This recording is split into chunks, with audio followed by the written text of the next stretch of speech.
Selesa ke mereka ni, juri-juri yang pelawak ni, untuk komen kawan mereka sendiri? Kita takut komen-komen tu mungkin mereka nak menjaga hati ke apa kan.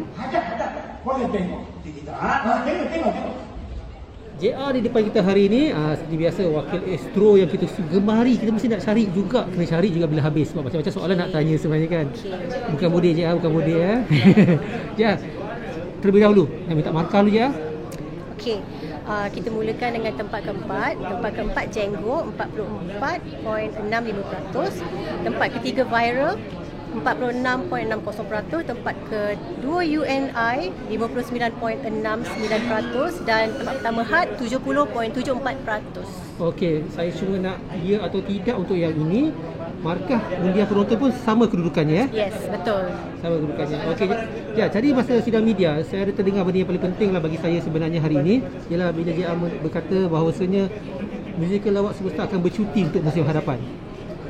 Saya nak macam pengesahan lah musim hadapan tu, adakah maksudnya untuk tahun ini kerana Musical Lawak dah termasuk ke tahun 2021 ataupun 2022 yang cuti tu? Wow, saya kena kira. Okey, tak, sebenarnya bila saya cakapkan begitu, kita perancangan untuk tahun depan, kita dah ada perancangan-perancangan kita kan. Jadi dalam perancangan tu kita ada merasakan yang kita ingin memperkenalkan format baru. Tapi kita tak mengatakan ini adalah keputusan yang mutamat kan, sebab perancangan akan bertukar. Kita hanya merancang kan. Malam ni je kita dah dapat permintaan yang mengatakan bahawa MLS musim ketiga patut diteruskan. So seandainya ramai yang berpendapat kita patut teruskan, so kita akan teruskan. Sebab bukan apa, nak share juga Musical Lawak Superstar ni, dia punya, pada pendapat kita kan, yang melahirkan format ni, konsep dia unik. Sebab kita menggabungkan pelawak dan bukan pelawak kan. Dan tapi walaupun konsep dia unik, kita rasa unik, tapi sebenarnya berisiko. Ini adalah format yang sangat berisiko. Berisiko pada tiga pihak. Pada pihak pelawak, pihak bukan pelawak dan pihak kami stesen yang menyiarkan. Kenapa saya kata risiko pada pelawak? Sebab pelawak mengambil risiko untuk menarik peserta yang bukan pelawak bersama-sama dengan mereka. Itu susah sebab mereka kena cari keserasian. Nombor dua, yang bukan pelawak pun ambil risiko yang besar juga sebab mereka tak pernah beraksi di pentas lawak, mereka tak pernah buat lawak. Saya ambil contoh macam dalam musim kedua ni yang menyelah seperti Abang Roy kan, yang memang tak pernah, kita pun tak pernah tahu. Watak dia semuanya watak serius. Watak-watak dia datuk, bapak semua kan. So yang ketiga tadi saya katakan risiko pada kami channel atau stesen penyiar yang menyiarkan adalah tahap lawak yang kita dapat pada setiap minggu, pada setiap peserta tu adalah risiko. Sebab setiap tahap lawak dia berbeza.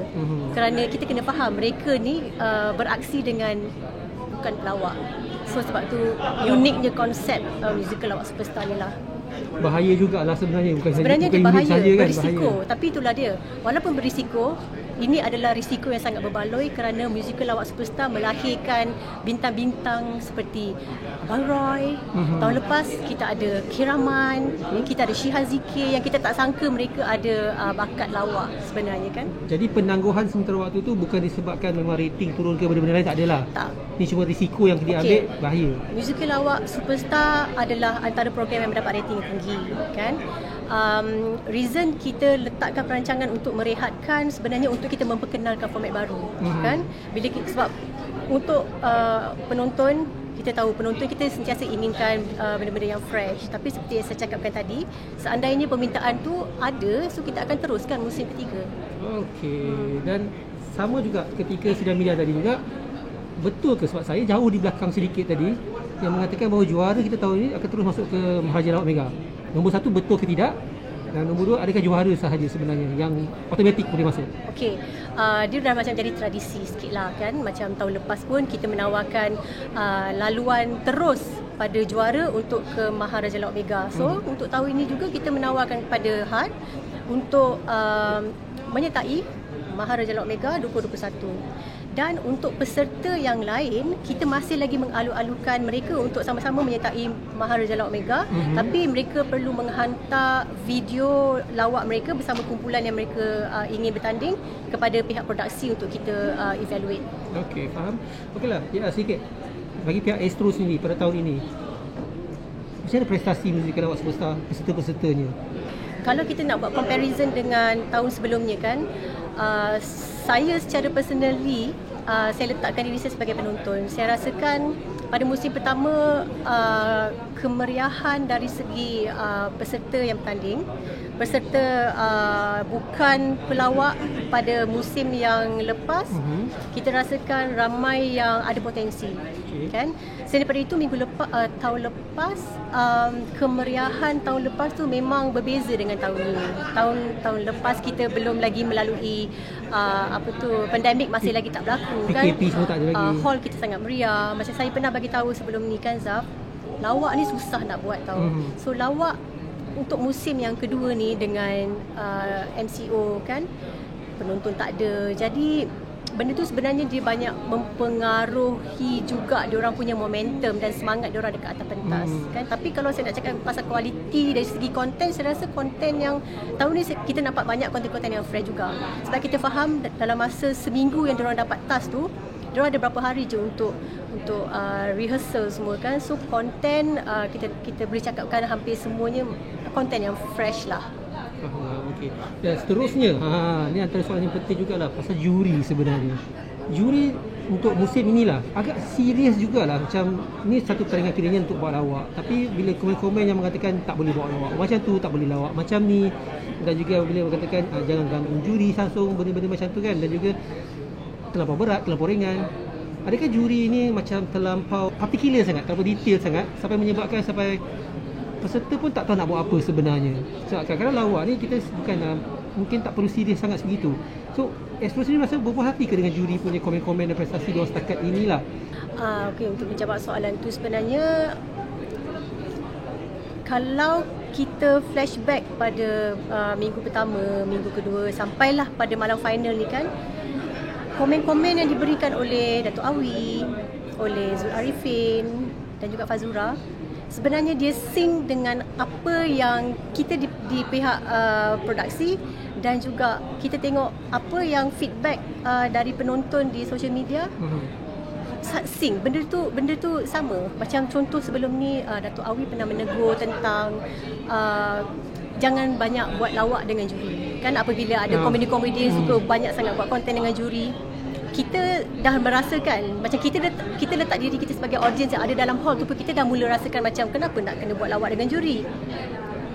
Tiba-tiba Datuk Awi cakap. So maksudnya benda tu dah ada dalam fikiran kita penonton, tapi juri pun merasa yang sama. Sebab itu adalah hak juri untuk menegur, kan. And ada juga komen-komen juri yang sentuh tentang jangan buat konten tentang body shaming contohnya sebelum ni, kan. Pihak juri sebenarnya telah pun mendapat garis panduan apa yang kita tentukan. Mereka pun dah tahu apa yang boleh, apa yang tak boleh. Jadi apa yang mereka sampaikan pada pelawak tu sebenarnya adalah apa yang sepatutnya lah. Sebab kita pihak produksi yang berada di belakang tabir tu tak boleh nak beri komen ke apa, kan. Tapi juri tak boleh nak menasihati mereka, tak boleh nak menasihati. So juri, sebab itulah role mereka sebagai juri. Mereka dah tahu dah, okey, Astro and dalam lawak apa dia punya garis panduan, apa yang boleh, apa yang tak boleh. Dan mereka juga ada hak untuk komen sebab itu pendapat peribadi mereka, kan. So jadi memang susah sikit lah untuk peserta-peserta lah sebenarnya yang perlu jadi lebih kreatif. Tapi sebenarnya ini pun pentas, walaupun pentas nama pentas lawak, tapi ini adalah pertandingan yang serius, kan, pertandingan yang besar. So kalau juri beri komen yang tak serius macam tu, bagi komen yang orang kata apa, komen yang surface, so tak membina lah, kan. Okey, faham. So bukan apa, bila saya kata begitulah sebenarnya, sebab kadang-kadang ada orang yang mengatakan, ada komen-komen yang mengatakan bahawa juri-juri ni kadang-kadang mungkin tak faham cara nak buat lawak tu, bukan senang. Dan mereka bertanya kenapa Astro tak pernah jarang ambil tiga-tiga juri tu pelawak-pelawak sendiri. Kira pelawak-pelawak senior yang memang tahu susah senangnya nak jadi pelawak, yang tahu macam mana nak menilai lawak tu sendirilah kiranya. Saya faham mungkin sebelum ni ambil juri ni kerana mereka ni macam orang biasa lah. Kalau kelakar lah, tak kelakar kan. Tapi kenapa sampai sekarang belum ada lagi ketiga-tiga juri tu semuanya pelawak semuanya? Maksudnya betul-betul macam juri profesional menyanyi lah. Tapi kita sebelum ni dalam Maharaja Lawak Mega 2019 ke 2018, kita pernah ada Douglas Lim, kan, sebagai wakil pelawak dan duduk di meja juri. Ya, pernah. Dan kita rasa macam kalau kita invite, kita ada contohlah MLM ataupun MLS, kita ada pelawak-pelawak senior. Mereka sebenarnya adalah kawan tau. So you bayangkan macam selesa ke mereka ni, juri-juri yang pelawak ni, untuk komen kawan mereka sendiri. Kita takut komen-komen tu mungkin mereka nak menjaga hati ke apa kan. Ya. Itu lebih pada sebab tu lah mereka mengenali sama sendirilah, circle tu kecil.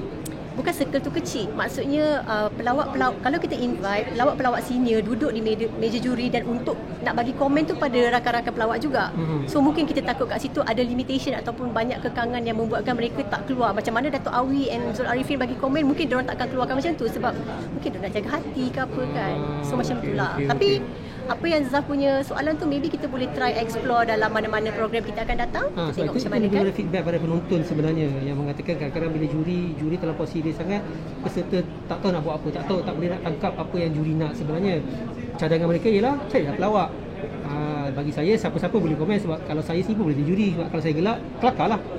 Betul tak? Kalau JR gelak, kelakar lah JR kan. Kalau tak subjektif kan, lawak tu subjektif. Saya ikut juri lah. Siapa-siapa pun patut jadi juri. Okey, ya. So jadi maknanya sekarang ni sedikit untuk Astro, apa yang ada kita lepas ni yang boleh kita nantikan sedikit untuk Ramadan dan mungkin untuk raya dari segi program-program lucu, program-program lawak. Okey. Terima kasih Zaf bagi peluang untuk kita share sikit tentang program kita. Okey, minggu depan kita dah pun mula berpuasa. So pada mula puasa nanti kita akan mula semula Sepatu Reunion Live Al Puasa. Sebenarnya pada malam semalam kita dah mula pada episod pertama. So Sepatu Reunion Live Al Puasa akan bersiaran setiap hari Khamis. Dan setiap hari Jumaat pula kita akan memperkenalkan program baru iaitu Gema Lawak Superstar. Pertandingan lawak, tapi bezanya dengan musical lawak superstar, Gema Lawak Superstar ni menggabungkan pelawak dan juga para ustaz, agamawan, yes. So ini adalah pertandingan, cuma tak ada penyingkiran. Pemenang setiap minggu akan menyumbang pada rumah kebajikan. And then kita ada punchline atau isi. Dan hari raya nanti kita ada banyak program-program sebab kita dah pun boleh memulakan penggambaran. So alhamdulillah banyak program-program yang akan menantilah dari raya pertama sampai raya ke-10 tu. Kita ada dah susun dah program-program yang terbaik insya-Allah lah. Astro dah announce Ramadannya list program-program, raya kena tunggulah sekejap kan. Masa Ramadan nanti lah baru keluar, betul tak? Okey, terima kasih banyak. So saya rasa bagi saya berjaya tahun ni walaupun tak ada penonton. Tahniah. Selesai selamat semua ya kan? Terima kasih dekat Zaf and F8 Bus sebab tak pernah tak datang and always support kita dekat Astro.